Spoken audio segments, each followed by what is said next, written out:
प्रत्येकाच्या जीवनात एक क्षण येतो जेव्हा आपण थांबतो, डगमगतो आणि स्वतःलाच विचारतो, मी पुढे जाऊ शकतो का?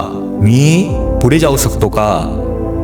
हो, कारण या जगात अशी एक शक्ती आहे जी थकलेल्या मनाला उभं राहण्याची ताकद देते, कोसळणाऱ्याला नव्या उमेदीनं जाग करते आणि हरवलेल्या मार्गाला पुन्हा उजेड देते. ती शक्ती म्हणजे दत्त. अत्री ऋषी आणि अनुसूया माता यांच्या कृपेने अवतरलेले दत्त आपल्याला एकच संदेश देतात, तू एकटा नाहीस, तुझ्यात प्रकाश आहे, तुझ्यात सामर्थ्य आहे आणि तुझ्यातच पुढे चालत राहण्याची जिद्द आहे. ते पर्वतातून फिरले, वनातून चालले, भटकणाऱ्या जीवांना मार्ग दाखवला, कारण त्यांना ठाऊक होतं प्रत्येक मनुष्याच्या अंतरात एक अद्भुत क्षमता दडलेली असते, एक अद्भुत क्षमता दडलेली असते.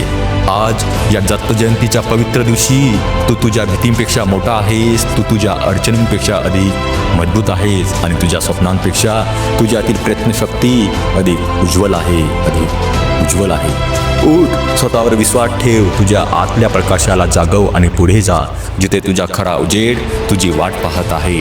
दत्त जयंती हे केवळ भक्तीचे नाही, ही जागृतीची वेळ आहे, धैर्याची, आत्मविश्वासाची आणि नव्या सुरुवातीची.